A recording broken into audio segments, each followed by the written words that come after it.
तज्जयति परम ज्योति समं समस्तैरनंत पर्यायै दर्पण तलैव सकला प्रतिफलति पदार्थ मालिका यत्र परमागमस्य बीजं निषेध जात्यन्ध सिंदुर्विधानम् सकल नय विलसितानां विरोध मथनं नमाम्यनेकान्तं विरोध मथनं नमाम्यनेकान्तं।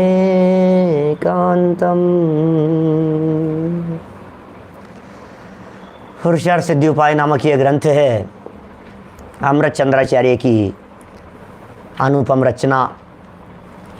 उनके द्वारा रचित यह मूल ग्रंथ श्रावकाचार ग्रंथ है। श्रावकों के जीवन और चर्या को बतलाने वाला यह अद्भुत ग्रंथ है। क्या कह रहे हैं आचार्य देव? 162 नंबर का श्लोक है। मूल श्लोक पढ़ देता हूँ, फिर चर्चा करूँगा। एकमपि प्रजिघांसु निहन्त्यनन्तान्य तस्ततो वश्यं करणीयमशेषाणां परिहरणमनन्तकायानाम्। इस मूल श्लोक में अमृत चंद्राचार्य देव ने हमें अनंत कायिक जीवों की वीराधना, हिंसा, उससे होने वाला पाप, उसके त्याग की प्रेरणा दी। माने यहाँ आचार्य देव हमें प्रेरणा दे रहे हैं अनंत कायिक पदार्थों के त्याग कर दो। अनंत अनंत कायिक, आपको ध्यान होगा एक दिन हमने 5 प्रकार के अभक्ष्य बतलाए थे, तो उसमें एक अभक्ष्य कहा था बहुघात, माने जिनमें अनंत जीवों का घात होता हो। एक था त्रस घात, जिन वस्तुओं के सेवन करने से त्रस जीवों का घात होता हो वे त्रस घात है। जिनका सेवन करने से बहुत माने अनंत एकेंद्रीय जीवों का घात होता हो वे बहुघात है। अब इन बहुघात के अंतर्गत 2 प्रकार के पदार्थ आते हैं। एक पदार्थ तो वे जो परमानेंट बहुघात वाले हैं, साधारण वनस्पति से सहित ही रहेंगे, साधारण से रहित वे कभी नहीं होंगे। ऐसे माने शुरू से आखिरी तक जब हैं तब से लेकर के सदा काल, आलू आदि ऐसे जीव, माने वे पदार्थ, आलू जैसे पदार्थ, जमीकंद जैसे पदार्थ, वे सब अनंत कायिक हैं। सप्रतिष्ठित प्रत्येक भी हम कह सकते हैं उन्हें। शास्त्रों में सप्रतिष्ठित प्रत्येक और साधारण, इन दोनों की समान रूप से भी चर्चा बहुत स्थानों पर की है। जगह जगह पर ऐसा भी प्रतिपादन किया है कि ये दोनों समान, मतलब जहाँ सप्रतिष्ठित प्रत्येक का वर्णन नहीं होगा ना, वहाँ 2 ही प्रकार की वनस्पति बतलाएंगे। जैसे सदा सुखदास जी रत्नग्रहण श्रावकाचार्य, वे क्या कहते हैं? वे कहते हैं साधारण वनस्पति और प्रत्येक वनस्पति, बस। सप्रतिष्ठित का भेद नहीं कर रहे हो, तो सप्रतिष्ठित को ही उन्होंने साधारण कह दिया। ऐसा यहाँ सप्रतिष्ठित प्रत्येक वनस्पति के लक्षण बतलाए थे और उनकी चर्चा हमने आपके बीच में की थी। अब देखिए, इसी चर्चा को मैं थोड़ा सा रिपीट कर रहा हूँ, क्योंकि मेरे पास में निवेदन आया कुछ लोगों का कि थोड़ा सा आप उसे वापस ले लीजिएगा, थोड़ा बहुत याद दिला रहा हूँ, पक्का हो जाएगा। एक स्कंद की बात करो, आलू में जीव कितने हैं? आलू में कितने जीव? बोले एक आलू उठाओ, एक आलू में सुई को टच करो, सुई को टच करके बाहर निकालो। टेढ़ी नहीं करना, सुई को ऐसे टच करना, लगाना उसमें और निकालना। अब सुई ऐसे खड़ी है तो इस सुई के ऊपर नोक इस जगह पर, कि यार क्या होगी वो जगह, सुनो, उस जगह पर जितने स्कंद हैं, कितने स्कंद? बोले असंख्यात स्कंद हैं उस सुई की नोक जितने हिस्से पर। क्या बात कर रहे हो? असंख्यात तो स्कंद हैं। अब जो स्कंद है, एक एक स्कंद में 4 शब्द कल मैंने याद कराए थे, याद है क्या? स्कंद, अंडर, आवास और पुलवी। स्कंद, अंडर, आवास, पुलवी, 4 शब्द थे। असंख्यात स्कंद, एक एक स्कंद में, एक एक स्कंद में असंख्यात लोक प्रमाण, असंख्यात लोक प्रमाण, माने लोक के प्रदेशों की संख्या है तो असंख्यात, लेकिन उसको असंख्यात से गुना करो, इतने तो उस स्कंद में अंडर है। कि साहब ये अंडर क्या होता है? अरे अंडर एक शब्द है, अब अंडर क्या होता है, क्या बतलाएं? अंडर क्या होता है? नाम है उसका, शब्द है, अंडर है। एक एक अंडर में असंख्यात लोक प्रमाण आवास हैं, एक एक आवास में असंख्यात लोक प्रमाण पुलवी है। और एक अभी असंख्यात अभी समझ में नहीं आएगी, अनंत नहीं कह रहा हूं, लेकिन असंख्यात कह रहा हूं। ये जैन दर्शन का असंख्यात है। असंख्यात के असंख्यात प्रकार होते हैं, बहुत बड़ी गणित है। अभी मुझे वो लंबी चौड़ी गणित नहीं समझानी है। अभी इतना समझ लीजिए, सुई की नोक पर भी असंख्यात प्रदेश हैं। आप जिस जगह पर बैठे हुए हैं उस हॉल में भी असंख्यात प्रदेश हैं। आप जिस नगर में हैं उस पूरे नगर के भी असंख्यात प्रदेश हैं। आप जिस देश में हैं उस देश के भी असंख्यात प्रदेश हैं। और आगे बढ़ो, पूरी दुनिया में पूरे मध्य लोक के मिलाकर के भी असंख्यात प्रदेश हैं, और पूरे 3 लोक के मिलाकर के भी असंख्यात प्रदेश हैं। बोले ये प्रदेश क्या होता है? एक सेकंड समझ लो, प्रदेश किसका नाम है? एरिया, क्षेत्र। क्षेत्र और एरिया के सबसे छोटे हिस्से को प्रदेश कहते हैं। ख्याल में आई बात? प्रदेश क्या चीज है? प्रदेश, प्रदेश, राजस्थान प्रदेश, मध्य प्रदेश, ये प्रदेश है। कौन से प्रदेश की बात कर रहे हो? हरियाणा प्रदेश में, झारखंड प्रदेश में, उत्तर प्रदेश में, वो प्रदेश है? नहीं नहीं नहीं, सुनो सुनो, प्रदेश माने एरिया की यूनिट, सबसे कम। एरिया माने क्षेत्र, जैसे किलोमीटर होता है, किलोमीटर से शॉर्ट करते चले जाओ तो क्या निकलेगा? बोले मीटर। 1 मीटर, 1 मीटर के और 100 हिस्से कर दो तो क्या निकलेगा? बोले सेंटीमीटर। सेंटीमीटर के और छोटा करो, 10 हिस्से कर दो तो क्या निकलेगा? बोले मिलीमीटर। क्षेत्र है ये सब, एरिया है, नाप है ये सब। अभी मिलीमीटर को और छोटा करो, और छोटा करो, और छोटा करो, और छोटा करो, और छोटा करो, और छोटा करो, इतने छोटे एरिया की बात करो जिस एरिया का दूसरा हिस्सा नहीं हो सके उसे कहते हैं प्रदेश। क्या? उसका दूसरा हिस्सा नहीं हो सके वो है प्रदेश। अब बोले ये जितना, अब कितना छोटा होता है ये एक प्रदेश, कितना छोटा होता है? बोले सुई की नोक पर असंख्य हिस्से किए जा सकते हैं। क्या? सुई की नोक जितने हिस्से में असंख्यात प्रदेश होते हैं। अच्छा, सुई की नोक जितने हिस्से में असंख्यात प्रदेश होते हैं? हाँ जी, बिल्कुल असंख्यात प्रदेश होते हैं। तो फिर पूरे हिंदुस्तान में कितने होंगे, कितनी सुइयां आ जाएगी? बोले तब भी असंख्यात हैं। और पूरे 343 गणराज्य प्रमाण लोक में बोले तो भी असंख्यात ही हैं, क्योंकि हमारे यहाँ असंख्यात के असंख्यात प्रकार हैं। आपको लगेगा यार ये क्या बात क्या कर रहे हो आप, अभी समझ में आएगी नहीं, ऊपर से चली जाएगी बात। मोटा मोटा इतना समझ लो, लोक के जितने प्रदेश हैं उनकी काउंटिंग, जितनी काउंटिंग है लोक के प्रदेशों की, उतनी काउंटिंग 1 बार 2 बार 3 बार 4 बार असंख्यात बार करो तो वो कहलाएगा असंख्यात लोक प्रमाण। अब इस असंख्यात लोक प्रमाण को कितनी बार मल्टीप्लाई करना है? 4 बार मल्टीप्लाई करो इसे, और 4 बार के बाद 5वीं बार शरीर 5।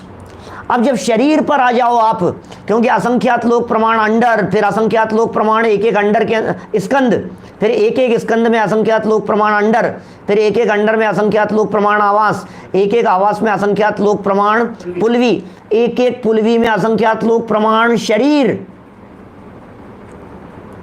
5वें लेवल पर आ गए। अब जिस शरीर पर पहुंचे ना, अब कहा इस एक शरीर का नाम है निगोद। यह है निगोद शरीर। निगोद शरीर है, निगोदिया जीव नहीं, निगोद शरीर। उस निगोद शरीर में अनंत जीव हैं। अब अनंत के भी अनंत प्रकार हैं, लेकिन कितना अनंत है? बोले अक्षय अनंत है। इतने अनंत जीव हैं कि वे अनंत जीव कभी भी खत्म नहीं होंगे, कभी भी खत्म नहीं होंगे। गिनती, काउंटिंग उनकी कभी खत्म नहीं होगी।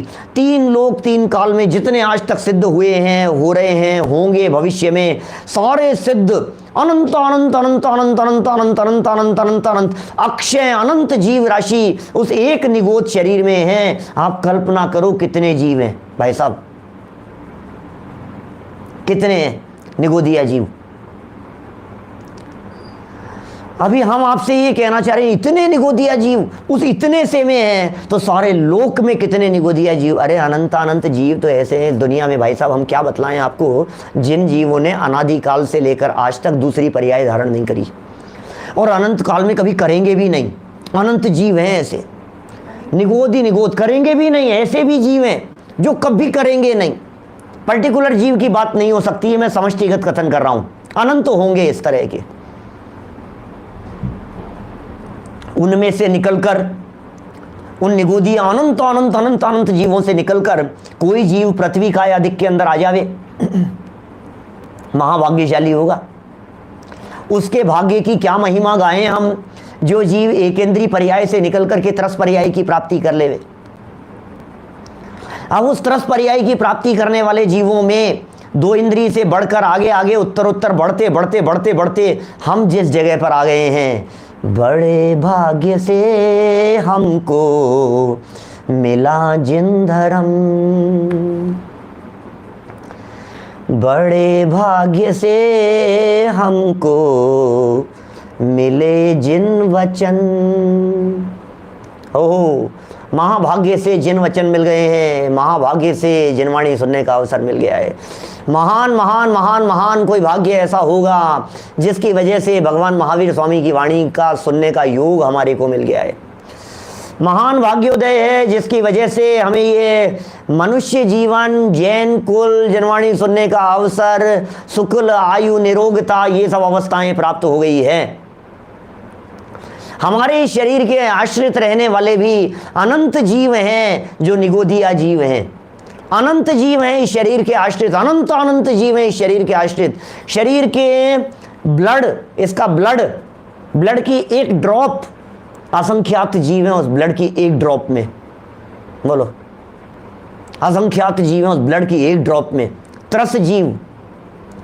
फिर एक एक के शरीर में कितने वही अंडर आवाज पुलवियां लगाते हुए निगोदिया जीव लगाना, उनके अंदर कितने होंगे? अनंत अनंत है, सब जगह पटस हड़स भरे हुए।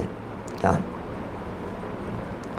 आंखों से तो देखा नहीं जा सकता है, कानों से सुनकर के भी भरोसा उनको ही होगा जिनकी किस्मत अच्छी होगी, जो भाग्यशाली होंगे। नहीं तो कानों से सुनकर के भी भरोसा नहीं होता। हमारे को ऐसे लगता है यार ये क्या बात कर रहे हो भैया, अनंत अनंत जीव राशि है, अनंत अनंत जीव राशि है। फिर अब ये जो साधारण संज्ञा जो दी हमने, जो जनागम में जो साधारण संज्ञा दी है, ये निगोद के लिए साधारण संज्ञा दी है। निगोदिया जीव साधारण संज्ञा। अब साधारण क्यों है? क्योंकि उनका आहार, उनका श्वासोच्छ्वास, उनका जन्म, उनका मरण सब साथ साथ हो रहा है, सब साथ साथ हो रहा है, सब साथ साथ हो रहा है। साथ में जन्म रहे हैं, साथ में मर रहे हैं। सुनो, इसलिए कहते हैं साथ की भावना निगोद की भावना है। हम साथ साथ हैं, क्या छोड़ेंगे ना हम तेरा साथ साथी, मरते दम तक, जन्म जन्म तक, 7 जन्म तक हैं, छोड़ेंगे ना साथ। ये साथ की भावना माने निगोद की भावना है। कौन किसका साथ, कौन किसका साथी, बोलो। अनंत काल तक निगोद में, अनंत काल तक निगोद में, काल भी अनंत है। क्षेत्र की अपेक्षा से देखो तो कोई प्रदेश ऐसा नहीं है इस लोकाकाश का जिस प्रदेश के ऊपर निगोद राशि नहीं हो। सूक्ष्म निगोदिया जीव संपूर्ण लोकालोक में ढसाढस भरे हुए हैं। निगोदिया जीव दो प्रकार के होते हैं ना, निगोदिया जीव दो प्रकार के होते हैं, एक सूक्ष्म निगोदिया, एक बादर निगोदिया। दो प्रकार के निगोदिया जीव हैं, सूक्ष्म निगोदिया और बादर निगोदिया। सूक्ष्म निगोदिया जीव जो टकराते नहीं हैं, अप्रतिघाते जिनकी स्थिति दिखाई देती है, ये सूक्ष्म निगोदिया जीव हैं। किसी तरह का कोई व्यवधान नहीं है, जिनको जहां रहेंगे वहां समूह भी रह सकते हैं, कुछ भी रह सकते हैं, सूक्ष्म निगोदिया जीव। समझ में आ रही है? दूसरे प्रकार के हैं बादर निगोदिया जीव। बादर निगोदिया जीव ये कैसे हैं? ये किसी न किसी के आश्रय से रहते हैं, इनको आश्रय की जरूरत होती है। इनका आश्रय क्या क्या होता है बादर निगोदिया जीवों का, वो प्रकरण अपना यहां 179 नंबर पेज पर चल रहा है। खोलिए पेज 179 नंबर पेज, पुरुषार्थ सिद्धि उपाय नामक पुस्तकें, और शायद अपने इस प्रकरण का 162 नंबर श्लोक का अंतिम पैराग्राफ है। देखिए क्या कह रहे हैं।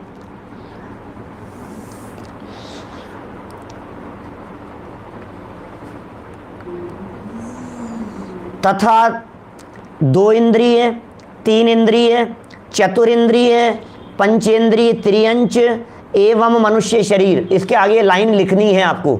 अभी मूल में अपन देखेंगे, हमारे जैन मंदिर के अंदर इसकी मूल प्रति होनी चाहिए, टोडरमल जी के द्वारा लिखी गई हस्तलिखित प्रति।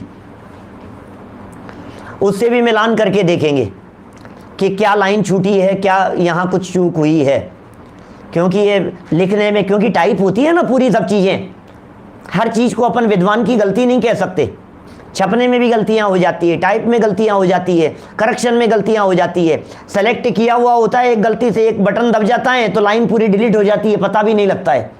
ये क्या करें, सब प्रकाशन के काम इस तरह के होते हैं सब। तो क्या कह रहे हैं, ये बादर निगोदिया जीव किसके आश्रय से रहते हैं?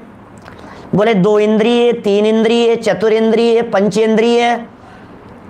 पंचेंद्रियों में त्रियंच और पंचेंद्रियों में मनुष्य, कर्म भूमि के, क्या इनके आश्रय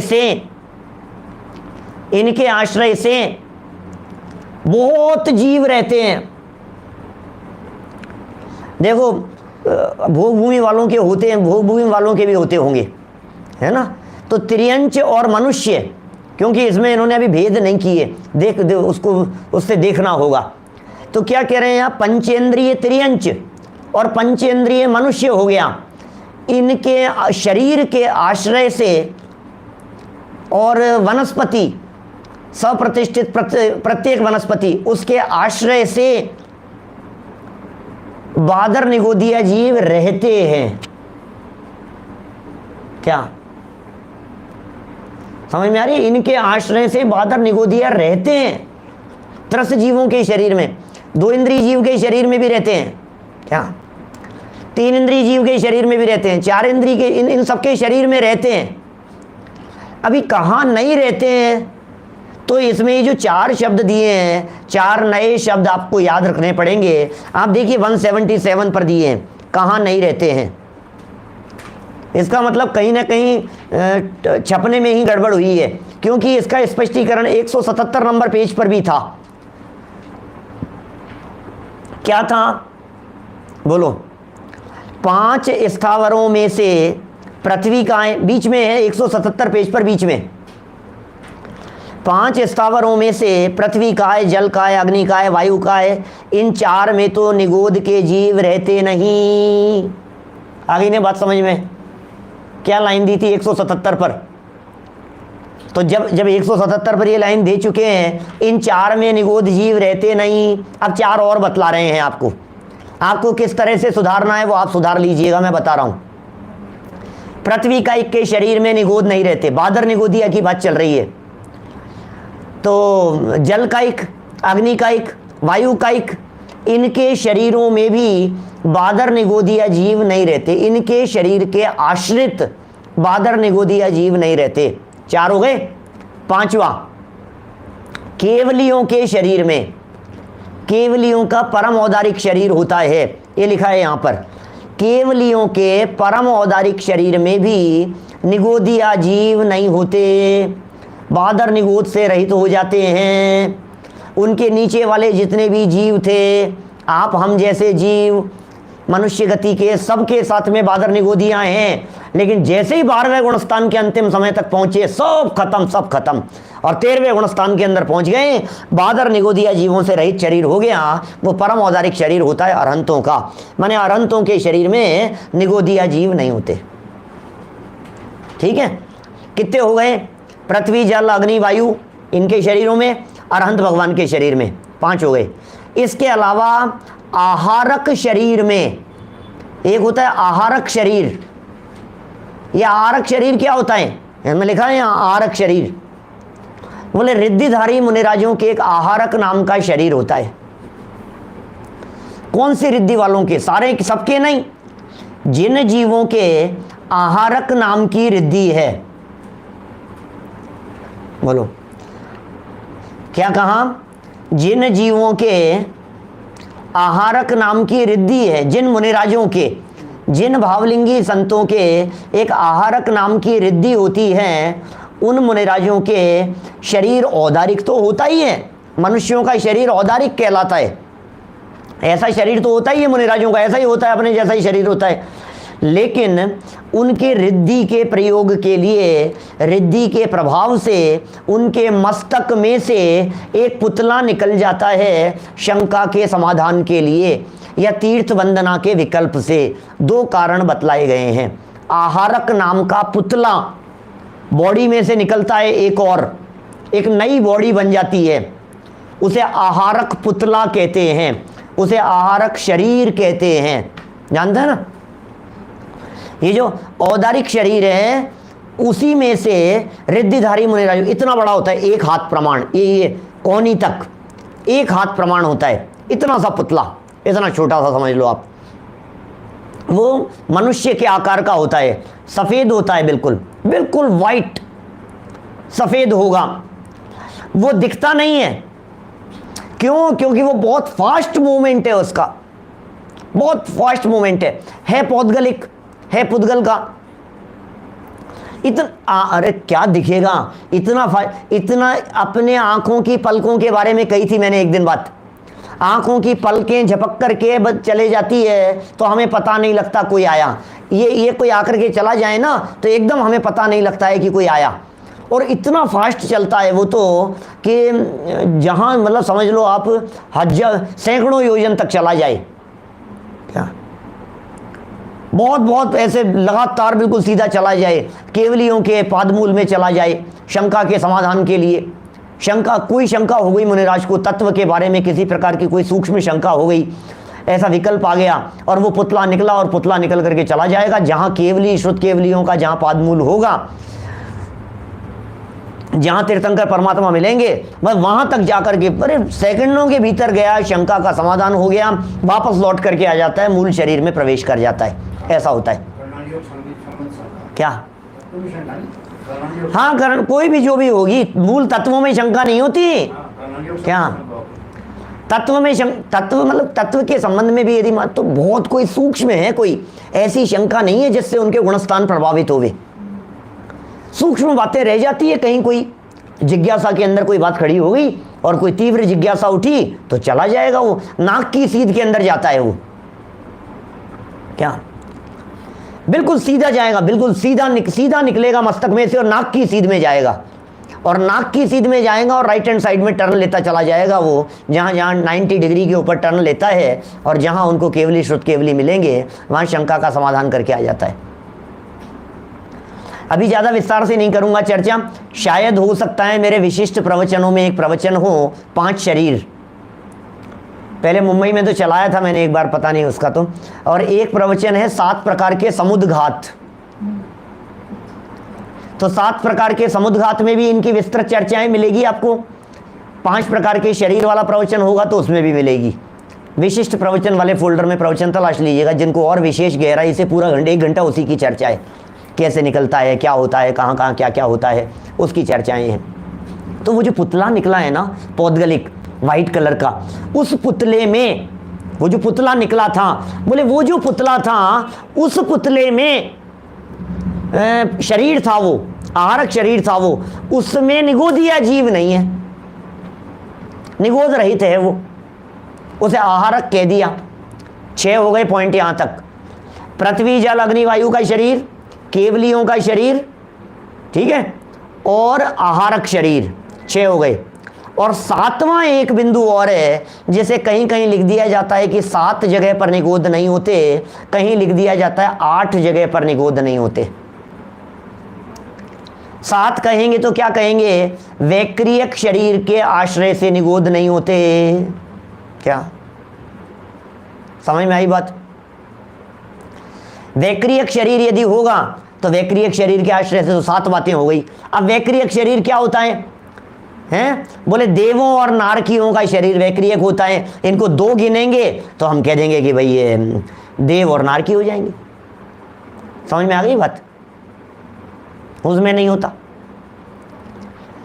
तो अभी शरीर जो है, जैसे शरीर संरचना कहते हैं अपन, वैक्रियक शरीर है देवों का, वैक्रियक शरीर है नारकियों का, उस शरीर के अंदर निगोदिया जीव नहीं है, निगोद रहित हैं वे शरीर।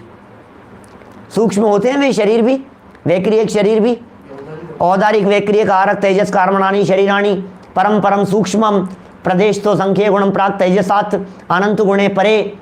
ये सब तत्वार सूत्र के सूत्र हैं दूसरे अध्याय के। प्रदेशों की संख्या बढ़ती चली जाती है। मुनिराजों के शरीर में तो होता है, ध्यान दीजिएगा, मुनिराजों का शरीर तो हमारे जैसा ही होता है। मुनिराजों का शरीर तो औदारिक शरीर है, हमारे जैसा है, हड्डी खून मांस वाला है, उसमें तो होते हैं, बिल्कुल होते हैं। उसके अंदर तो अनंत निगोदिया जीव उसके आश्रय से रहते हैं। लेकिन यदि उनका कोई पुतला अलग से निकला है रिद्धि के प्रभाव से, वैक्रियक तो निकले, वैक्रियक भी हो सकता है विक्रिया से, यदि कोई दूसरा डुप्लीकेट शरीर बनाए तो उस वैक्रियक में भी नहीं होगा, लेकिन वो तो शरीर नहीं है ना, नाम उसका, स्थान नहीं है। आहारक तो पुतला निकला है, उस पुतले में नहीं है। वैक्रियक शरीर कह दिया देवों नारकियों का, उसमें भी निगोद नहीं है। इसके अलावा सब जगह पर निगोद है। अब सोचो जरा, एक प्रश्न ऐसा उठता है लोगों के चित्त में, क्या प्रश्न उठता है कि पंडित जी एक बात बतलाइए, जब साधारण वनस्पति को निगोद कहते हैं तो हमारे शरीर के आश्रय से जब वे निगोदिया जीव रहते हैं, तो फिर क्या हमारे इस शरीर को साधारण वनस्पति कहेंगे? नहीं कहेंगे, साधारण वनस्पति नहीं कहेंगे। साधारण तो कहलाएगा, साधारण तो हो जाएगा, साधारण बोल दो आप, कोई बात नहीं है। लेकिन वास्तव में साधारण नामकर्म का उदय और प्रत्येक नामकर्म का उदय ये एकेंद्रीय जीवों के होता है। इसलिए इस बात को थोड़ा बारीकी से समझना। साधारण नामकर्म का उदय एकेंद्रीय के होता है, प्रत्येक नामकर्म का उदय एकेंद्रीय के होता है। तो इसलिए है ही नहीं, फिर कैसे लगाएंगे उसको? अभी जैसे मनुष्यों की बात करो, मान लीजिए आप, तो बतलाओ, जो जल में चलते हैं वे जलचर होते हैं, जो थल में इस जमीन पे चलते हैं वे थलचर होते हैं, जो आकाश में उड़ते हैं वे नभचर होते हैं। तो बताओ, आप जलचर हो, थलचर हो या नभचर हो? जलचर हो, थलचर हो या नभचर हो? बोलो, क्या कहना है कि साहब हम तो थलचर होंगे, ऐसा लगता है? बोलो, हम नहीं है थलचर। जब हम पानी में तैरते होंगे, स्विमिंग करते होंगे, तो उस समय हम जलचर हो जाते होंगे कि नहीं है? क्योंकि जलचर, थलचर और नभचर ये त्रियंचों के भेद हैं, इसलिए हम थलचर नहीं हैं। समझना, हमें ऐसा लगता है हम तो थलचर हैं, हम तो जमीन पे ही चलते हैं, ऐसा लगने लग जाता है अपने को। लेकिन नहीं, इस गलत फहमी में मत रहना। जलचर, थलचर और नभचर ये भेद त्रियंच गति के जीवों के होते हैं। मनुष्य जलचर, थलचर, नभचर नहीं होता, चले कहीं भी। ये संज्ञा त्रियंचों के लिए है। इसी तरह से हमारे आश्रित कितने भी निगोदिया जीव रहते हों, लेकिन एक इंद्रिय, ये क्या कहेंगे, साधारण, प्रत्येक, ये एक इंद्रिय जीवों की संज्ञा है। हम तो हम हैं, क्या क्या चक्कर है उसमें, कोई ज़रूरत है उसके अंदर बादर या साधारण होने की, क्यों सोच रहे हो आप? हम मनुष्य हैं, क्या ये कम है क्या? इतनी बात कम है क्या कि हम मनुष्य हैं और अपने आप को मनुष्य कह रहे हैं? मनुष्य शरीर है, मनुष्य देह की प्राप्ति है। अरे भाई बोलो, हम तो मनुष्य भी नहीं है, हम तो एक चेतन आत्मा हैं। उसे क्यों नहीं देखते हो? क्यों अपने आप को मनुष्य मान करके बैठे हो? क्यों अपने आप को साधारण प्रत्येक में जाने की बात सोचते हो? क्यों निगोद अवस्था की बात सोचते हो? अब तो दिन लद गए, अब तो दिन पूरे हो गए, अब वो काल तो निकल गया, अब वो समय निकल गया, अब वो समय नहीं है जब हमें निगोद में जाना पड़े। अरे प्रभु, बीती विभावरी, आज हुआ अरुणोदय शीतल छाव। क्या झूमते शांति लता के कुंज, चले प्रभु अब अपने उस गांव। बाबू जी की क्या पंक्तियां हैं भाई साहब, हैं? सोचो जरा, कितनी कितनी गजब की पंक्तियां हैं और कितना पुरुषार्थ इन पंक्तियों के अंदर झलकता है, कितनी दृढ़ता से उन्होंने ये बात कही है। प्रभु बीती विभावरी आज, अरे समय निकल गया, अब नहीं खाएंगे आलू, अनंत बार आलू खाया है, अब नहीं खाएंगे, अब नहीं खाएंगे जमीकंद, अब नहीं खाएंगे ये चीज़, अब नहीं खाएंगे अदरक, अब नहीं खाएंगे ये दुनिया भर की चीज़ें, जिन चीज़ों के अंदर अनंत अनंत अनंत अनंत जीवों की विराधना का महापाप लगता हो। अब कैसे खा सकता है एक आत्मार्थी जीव, कैसे खा सकता है? ये विराधना एक आत्मार्थी के माध्यम से कैसे हो सकती है? मरे अनंत बार बिन समझे, क्या बिना समझे अनंत बार काम किए हैं, समझ होने के बाद। अरे भाई, समझ होने के बाद भी यदि काम हुए तो इसका मतलब ये है कि शायद समझा ही नहीं है गहराई से। देखो यहाँ बातें लिखी है, हम पढ़ते हैं, इतनी बात आपकी कुछ समझ में आई होगी। क्या क्या थोड़ा सा लाइन सुधार है वो अपन सुधार लेना, मैंने समझा दिया है। आप क्या सुधारेंगे, क्या वाक्य बनाएंगे, आपकी पुस्तक है, जैसा आप चाहें। क्या क्या कहा, ये जो, या तो एक काम कीजिए, 2 इंद्रिय, 3 इंद्रिय, 4 इंद्रिय, पंचेंद्रिय, इसकी जगह पर पृथ्वी जल अग्नि वायु कायिक का शरीर, ये लिख लीजिए, बस फिर क्लियर हो गई सब बात। 2 इंद्रिय, 3 इंद्रिय, 4 इंद्रिय और पंचेंद्रिय जो लिखा है, इसकी जगह पर आप क्या कर लीजिए, पृथ्वी जल अग्नि वायु कायिक जीवों का शरीर, फिर केवली का शरीर हो गया, केवली का शरीर, परम औदारिक शरीर, क्या, फिर आहारक शरीर रिद्धिधारी मुनिराजों का हो गया, फिर देव और नारकियों के शरीर को छोड़कर, माने इनमें नहीं, ये 8 बातें हो गई है। अर्थात इन 8 स्थानों को छोड़कर, 8 स्थानों को छोड़कर, अब वो जो 2 इंद्रिय, 3 इंद्रिय, 4 इंद्रिय, पंचेंद्रिय था त्रियंच, वो यहाँ लगाओ बीच में, जो काटा था ना वहाँ, उसको यहाँ लगाओ। इन 8 स्थानों को छोड़कर 2 इंद्रिय के शरीर में, 3 इंद्रिय के शरीर में, 4 इंद्रिय के शरीर में, पंचेंद्रिय त्रियंचों के शरीर में और मनुष्य शरीर के आश्रित अनंत निगोद जीव रहते हैं। क्या,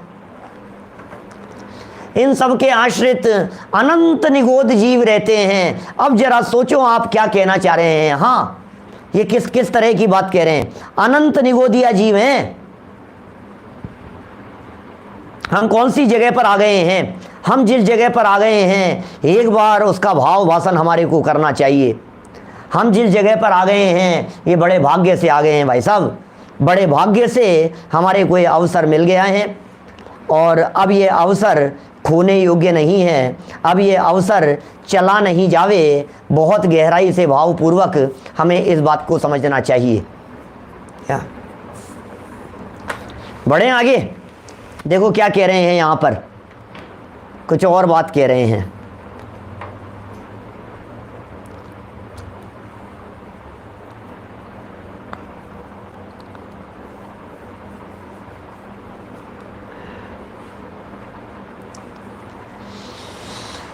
देव नारकियों के शरीर को छोड़कर ये हो गया ना, मनुष्य शरीर के आश्रित अनंत जीव रहते हैं। एक तो ये बात हो गई।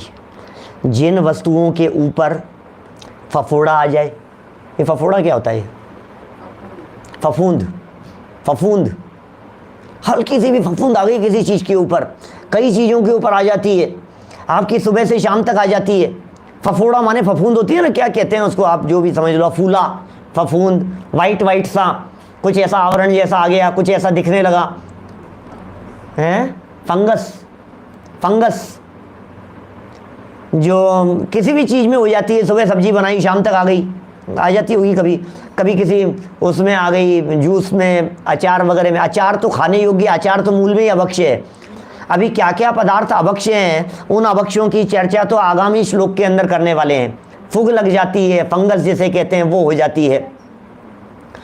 जिन वस्तुओं के ऊपर ऐसा आ जाए, अथवा माने एक तो पहले समझ लो आप, फफूंद यदि आ गई है तो वो ऐसा हो गया है कि वो अभक्ष्य हो गया है, खाने लायक नहीं है। कई लोग क्या करते हैं, थोड़े से डेढ़ होशियार होते हैं ना, वो उस फफूंद को ऊपर से ऐसे हाथ से हटा लेते हैं। नहीं नहीं कुछ नहीं है, कुछ नहीं है। फफूंद आ गई ना किसी चीज़ के ऊपर, तो उसके ऊपर हल्का से ऐसे हाथ लगा देंगे, उसके ऊपर चम्मच घुमा देंगे, उसके ऊपर तेल लगा देंगे, उसके ऊपर उसी चीज़ का उठा करके, और ये लगा दिया। नहीं नहीं कुछ नहीं, कुछ नहीं, सही है सही है सही है। अरे भाई साहब क्या कर रहे हो आप? अंदाजा है आपको उस चीज़ को बचाने के थोड़े से लालच में हैं, थोड़ा सा 2, 5, 10, 50 रुपए की वो कोई चीज़ होगी, उसके लोभ लालच के कारण आप अनंत जीवों की विराधना का महापाप कर रहे हैं। फफूंद आ क्यों गई, रखा क्यों आपने? दही के ऊपर भी आ जाती है क्या? पता नहीं, आप लोग ज़्यादा समझते हो, जो लोग किचन में घूमते फिर काम करते हो सब, लेकिन आप तो इतना सा समझ लीजिए। क्या 162 नंबर श्लोक खत्म कर रहे हैं अपन। 162 नंबर श्लोक। जिन वस्तुओं के ऊपर फफूंद आ जावे, अथवा शास्त्रों में जहां निगोद की उत्पत्ति कही है, वे सब अनंत कहलाते हैं। जहां जहां निगोद की उत्पत्ति की गई, जिस जिस जगह पर निगोदिया जीव होते हैं, वो सब अनंत कहलाते। अरे निगोद का नाम अनंत है, निगोद शरीर में अनंत जीव रहते हैं। क्या निगोदिया जीव कभी भी ऐसा नहीं होता कि निगोदिया जीव का एक शरीर हो जाएगा। निगोद कहते ही उसे हैं जहां शरीर एक और मालिक अनंत, उसका नाम ही निगोद शरीर है। ये तो बादर निगोद के शरीर की बात कर रहा हूं मैं। जो सूक्ष्म निगोदिया होते हैं, उन सूक्ष्म निगोद का भी यही हाल है। निगोद शरीर की, एक निगोद शरीर में एते जीव बखान, लाइनें बहुत महत्वपूर्ण है। एक निगोद शरीर में एते जीव बखान, 3 काल के सिद्ध सब एक अंश प्रमाण। 3 काल के सिद्ध एक अंश प्रमाण हो जाते हैं। कैसे? निगोदिया जीव अनंत राशि, उन्हें वहां से कभी निकलने का अवसर नहीं मिलेगा, कभी निकले नहीं है। बोलो क्या लिखा? वे सब अनंत कहलाते हैं, उनका अवश्य, उनका त्याग अवश्य करना। क्या लिखा है? अवश्य त्याग कर देना। और आगे प्रेरणा वाक्य लिख दिया है, बहुत सुंदर प्रेरणा वाक्य। जीभ के थोड़े से स्वाद के कारण, अरे यार मज़ा आता है यार, मेरे से तो आलू नहीं छूटता यार, मेरे से तो ये चीज़ नहीं छूटती, अरे स्वाद में मजा मरा जा रहा है, अनंत बार मरेगा। तो ये तकलीफ समझ में नहीं आ रही है। क्या होता है, जिसकी होनहार खोटी होती है ना, उसको बार बार समझाओ आप, उसके समझ में नहीं आती है। उसको कहो देख भैया बिगड़ जाएगा, उसके नहीं समझ में आती है। फिर उसको समझाओ बिगड़ जाएगा, नहीं समझ में आती है। फिर उसको बार बार में देख तबीयत खराब हो जाएगी, ये चीज़ मत खा, ये चीज़ इतनी मत ले, नहीं समझ में आ रही है उसके, होनहारी खोटी है, क्या करें। अभागे जीव हैं, अनंत संसार जिनका लंबा है, अभी जिनका निगोद के साथ में संबंध बहुत विशेष प्रकार का बैठना है, वो सब क्या होंगे? वो उनको ऐसा ही भाव आएगा, इसमें क्या है, इसमें क्या फ़र्क पड़ गया। अरे यार लोग तो नॉन वेज तक को लोग कुछ नहीं समझ रहे हैं। आज ज़माना कहाँ आ गया है, कैसा बदल गया है, बोलो आप क्या करें। नॉन वेज समझाने से लोगों के समझ में नहीं आ रही है। अंडे को शाकाहारी कह करके पुकार रहे हैं लोग, बुद्धिमंद हो गई है उनकी। अब क्या कहें, होनहार खोटी है। अभी उनकी तो हम बात ही नहीं कर रहे हैं, हम तो अपने लोगों के बीच की बात कर रहे हैं, जहां आप अचार खाना, अचार मुरब्बा, ये सब चीज़ें खाना जैन परंपरा में निषेध्य कहा गया है, अभक्ष्य हैं ये सब। अचार, कौन से अचार की बात कर रहा हूं? अभी हमारे घर में क्या है, अचार शब्द का प्रयोग जो तत्काल छोंक देते हैं उसके अर्थ में भी किया जाता है।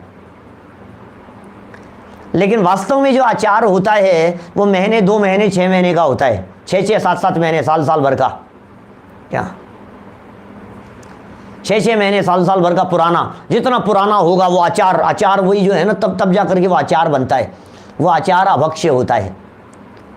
तो अपन जो लेते हैं भाई 1 दिन का ले लिया, 2 दिन का ले लिया, 3 दिन का ले लिया, जिसकी जितनी सामर्थ्य है 7 दिन की मर्यादा ले ली, जितनी आप समझते हैं उचित। घर में बताया आपने हरी मिर्च को छोंक दिया, आपने आंवला आपने छोंक दिया, आंवला छोंक दिया और 3 दिन तक चलेगा तो ठीक है, कोई बात नहीं।